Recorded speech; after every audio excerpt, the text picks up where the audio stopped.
Viviane, Nery, Filmar. Nosso trabalho é sobre as transformações das tecnologias digitais e não digitais. Quais são os recursos utilizados como a técnica digital?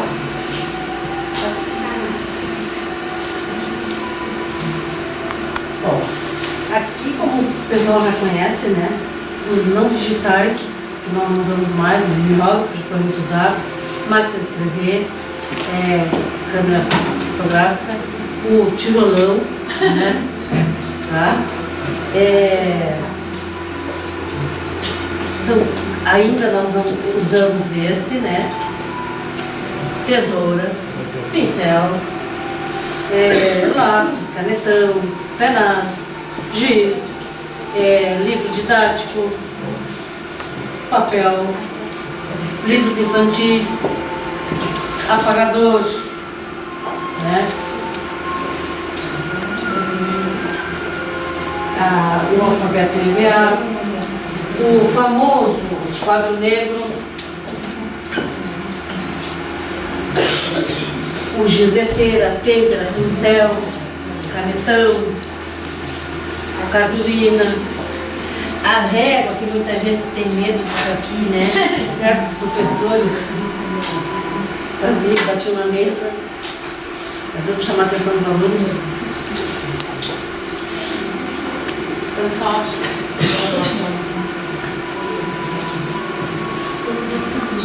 Aqui, ó, a ilustração da Branca de Neve, da escola da Branca de Neve.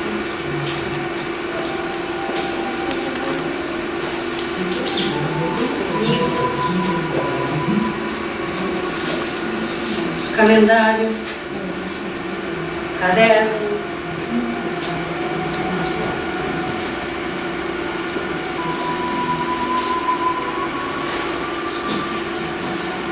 Tecnologias digitais e não digitais.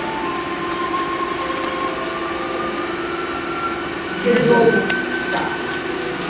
Nos dias atuais, as tecnologias trouxeram pontos positivos e pontos negativos, deixando de lado a cultura e o romantismo, poesia e as velhas cartas escritas à mão, muitas vezes com um pequeno soneto a qual emocionava a quem recebeu.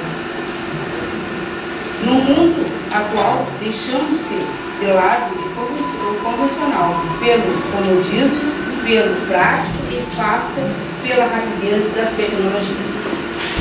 Na educação atual, na tendência tradicional em sala de aula do quarto giz, o professor ainda tem uma grande concorrência com as tecnologias, pois hoje em dia está cada vez mais difícil para o professor atrair a atenção dos alunos para a sala de aula, para os conteúdos que têm que ser estudados.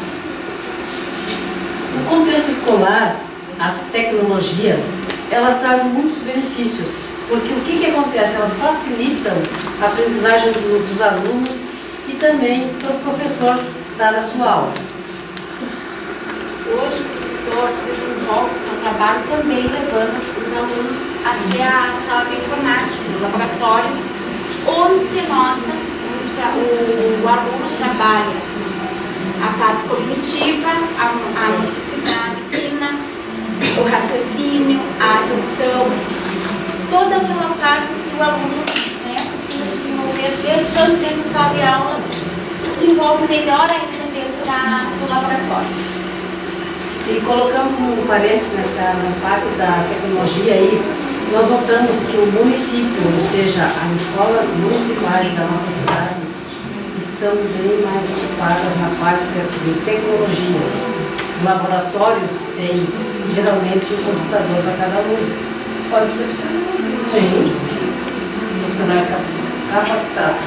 Fazendo com que os mesmos interajam, tá? E tenham o conhecimento prévio, tá? Do domínio, assim como uma aprendizagem satisfatória, tá? Do processo evolutivo dessa louca busca da tecnologia, sendo que a geração atual tenha grande facilidade de domínio com perfeição dessas tecnologias. Pode passar aqui, ó. Tá, conteúdo. dentro do contexto escolar, as tecnologias vieram com a finalidade de auxiliar o professor, auxiliar nas suas práticas pedagógicas. Através desse auxílio, facilita as aulas do professor e também ele dá passo a passo, né, até os mais sofisticados do mundo digital, porque o professor hoje, tá, ele não é só que ele está tentando, né, modificar essa questão de só passar no livro, no caderno. Aos poucos ele está incorporando essas novas tecnologias e aderindo para a escola, né, para os seus trabalhos.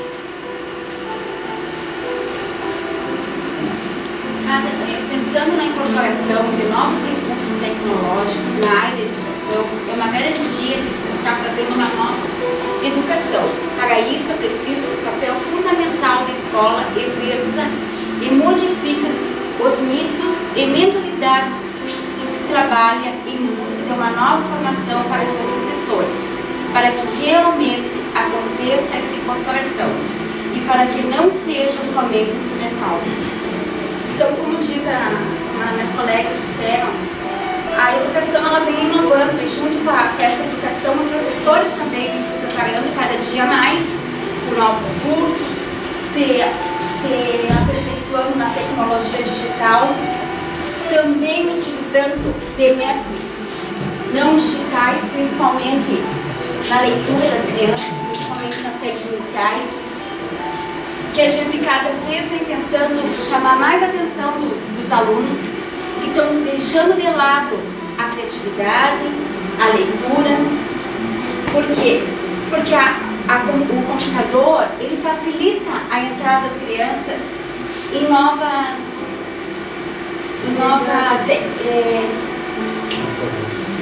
descobertas, né? Aquilo ali chama a atenção da criança, tem os jogos. Então, nós temos que buscar isso aí novamente para o aluno. Não só o fantoche, mas também as brincadeiras de rodas, que as crianças também estão deixando de lado. E muitas outras coisas, né, que antigamente nós usávamos muito na educação. E que devido à tecnologia, o professor está deixando um pouquinho de lado. Para que isso também não fique só no papel, né? Que como é uma coisa tão interessante, que chama tanta atenção dos alunos, que seja usada diariamente na sala de aulas, porque eu acredito que facilitaria o professor e ajudaria muito mais os alunos pela parte do interesse deles com o assunto, eles se interessariam mais, eles aprenderiam mais se isso fosse usado diariamente, para que houvesse uma melhor preparação desses professores para que pudessem lidar com esse assunto, né, com essa tecnologia. Eu tive uma experiência na semana passada com meus alunos, eu levei para uma laboratório de informática. Eles me disseram, professora, por que procurar no livro? Se na internet eu chego lá e acesso, está pronto. Eu não preciso estudar nesse livro. Aí eu levei para um determinado tema lá, mas quando eu vi tinha uns que estavam no outro site, já não estavam com aquele que eu tinha sugerido, que era a questão dos conteúdos da escola. Uns aviões, né? Porque eles rapidinho, eles vibram e passaram para outro que não falava nada. Então eles estão sempre assim, ó, gurias, ó, a mil a vida nossa. Então nós como professores vamos ter que tentar acompanhar essa criançada, porque senão nós ficamos para trás, ó, anos luzes. Mas difícil que seja, o professor tem que estar sempre se atualizando, né? Os assuntos que eles têm, que eles conversam em sala de aula, na época nossa, a gente não conversava, não tinha abertura. Hoje eu tive que concordar com o assunto que estavam ali, e uma achou graça, e disse, perguntou o que eu estava usando, se eu usava do tamanho GG, grande, médio, né? Eu usava, surgiu um assunto que perguntaram assim, fulano, tu viu uma calçola, não sei o que, e aí surgiu outro, o que é calçola? Aí eu fui explicar o que era, né? Aí uma cochichou no ouvido, o que será que a professora usa? Calcinha, biquíni ou calçola? Aí outra danada chegou e disse, professora, agora eu quero saber uma curiosidade, o que tu usa? E fora os outros assuntos que às vezes eu dou umas cortadas, né? Porque não está na ideia de dizer certas coisas e tal. E como professor, tu não pode entrar em determinados assuntos, né? A minha eleição.